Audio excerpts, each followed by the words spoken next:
He's back here on the Rich Eisen Show after yet again another stellar job of covering the draft, embedded with the 49ers, who are right there in the mix at the top of the draft, as well as the biggest story of the draft, and trading with the Bears, who then selected Mitchell Trubisky. He's Peter King. How are you, Peter? You there, Peter? I'm sorry, Rich. Appreciate you having me on. You got it, Peter. Good to chat with you. So let's walk through it. I mean, that was an incredible accounting of what happened in that draft room. It is an amazing job as well with the 49ers, what they did with the Bears. What was your vantage point? Walk me through when they were going through that whole trade moment. Well, about 20 minutes to 5 Pacific time. Because the draft started at 8 or 8:10, whatever. About 20 minutes to 5, the cap guy and strategic planning guy, Parag Marathe, along with Kyle Shanahan and John Lynch, gathered in Lynch's office and strategized particularly about what they were going to do with this offer. The offer they had on the table from the Bears at the time was 2 threes to move up one spot. Now, the one thing that's so interesting, Rich, is that at that time, the San Francisco 49ers, and I can tell you, they didn't know who Cleveland was taking. 24 hours before this, John Lynch was convinced they were taking Trubisky. And then Thursday morning, he got another call from somebody he respected, and he said, listen, it's not Trubisky, it's definitely Garrett. So he thought it was probably Garrett. But they really did not know for sure that it was Garrett. So they knew that they had an offer for this second pick in the draft from Chicago. And they also knew that if for some reason Cleveland took Trubisky, they were going to hold an auction on the clock for this pick. And they had told people that, hey, look, we're probably taking Garrett, but if he's there, but we also will hold an auction. And there was one team, and Rich, I don't know which team it was, that they felt they were going to get an avalanche for, because this team loved Garrett. But again, that turned out to be meaningless because he was off the board. So Parag Marathe called Ryan Pace in Chicago and said, hey, we're leaning toward doing this, but we need to finalize this right now.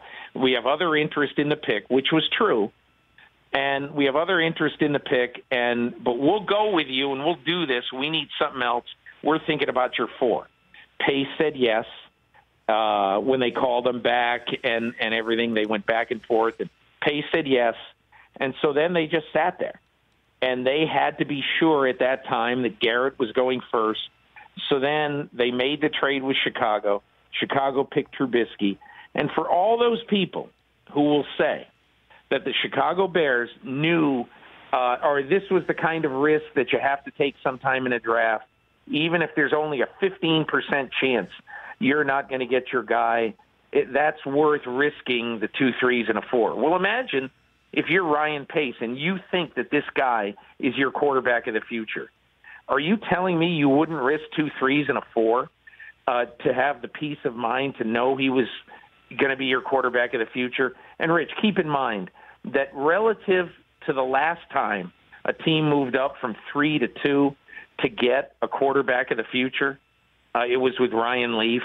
And the amount of draft capital that the Chicago Bears spent to move up from 3 to 2 was 1/3 the amount that the San Diego Chargers spent to go up from 3 to 2 and end up taking Ryan Leaf. Peter King of the MMQB here. That said, Peter, what about the idea that the Niners, in a way, preyed upon the Bears' insecurity that they may not get the guy? We had Michael Lombardi of The Ringer in studio, and he said he called virtually every team in the top 10, not named the Bears, to see who was the team that traded up or was at least thinking of trading up, and he couldn't find one.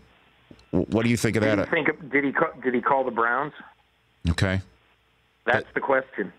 And did he call the Saints at 11? Did he call – I mean, I think the Saints were 11.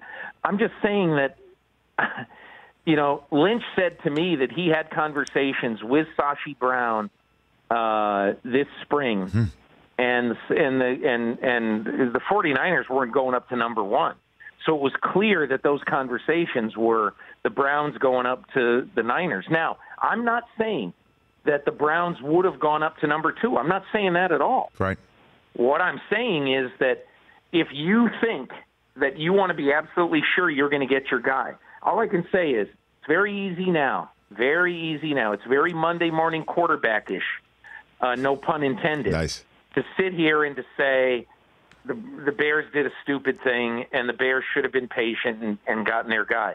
I'm just telling you that even though the 49ers probably would have taken Solomon Thomas had they just sat there, and so Trubisky would have been available, they were also they were going to use that time on the clock to talk to other teams about coming up to get that pick. So again, Mike could well be right. He could, as I say, there's probably an 80% chance that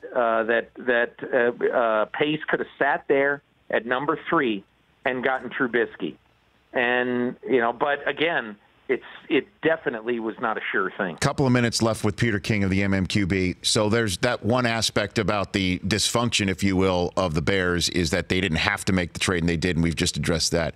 What about the idea that Ryan Pace didn't even tell his own coach that this was going to happen, and that John? I heard about that. I heard about that, Rich, but I just don't know if that's the case. I know they've denied that, but I would be guessing because I was so. For 4 days, I was totally in 49er land. I can't answer the question. And in that regard, why'd you peg the Niners as that spot? I mean, it's just talk about luck as the residue of design as well. I mean, you are right in the middle of the biggest story of the 2017 draft. How did that all come about, Peter? I saw John Lynch at the league meetings, and I said to him, John, I want to be in your draft room on draft day, and here's my pitch. In 1979, the 49ers were coming off a 2-14 season with no quarterback of the future, with a new coach, new GM, and a 30-something owner. In 2017, the Niners are coming off a 2-14 season, new coach, new GM, no quarterback of the future, and a 30-something owner. I want to be there to document it. And he said, I've got goosebumps. Huh. So, I think I don't want to say preyed upon, but but I mean, I knew that John was an emotional guy and he played football emotionally, and I just hoped that would sell, and I guess it did. And what are you hearing about the draft's return to Philadelphia, or where the next spot might be, Peter? What I heard over the weekend is, Rich, that they were going to Dallas next year, and that now they have to really give it a triple take and say, do we really want to not do this again? This is incredible. But I think there are some people also in the league who say, okay, Chicago was really good. Philadelphia was incredibly good. Now, won't other teams, won't other markets, won't other cities also be incredibly good? Let's go see. So, Rich, I really don't know. I think that there are a lot of people at the league who thought that they were going to Dallas next year, and now I think they have to give it a legitimate going over now. Peter, thanks for the call. I'd love to have you back on to take a look at more of this draft. But before I let you go, though, you're a New Englandish guy, right, Peter? I mean, you love the Red Sox. I am. Okay. Yeah. You strolled right into this conversation that I had with my compadres here. When you eat corn, do you require the corn enders to eat, or do you actually use your fingers, your hands? Like I use my fingers. What I do is I put the butter out there. And unfortunately, I ruin a stick of butter. Mm-hmm. I'll have 3 ears of corn, and I just take each side. I do not need those holders. Don't give me those corn holders. I just want to eat the corn. I can do it all with my hands. Thank you. Thank you very much, Peter. That's Peter King. Thank you, Peter. You're the man. That's Peter King. The Rich Eisen Show, weekdays at noon Eastern on Audience.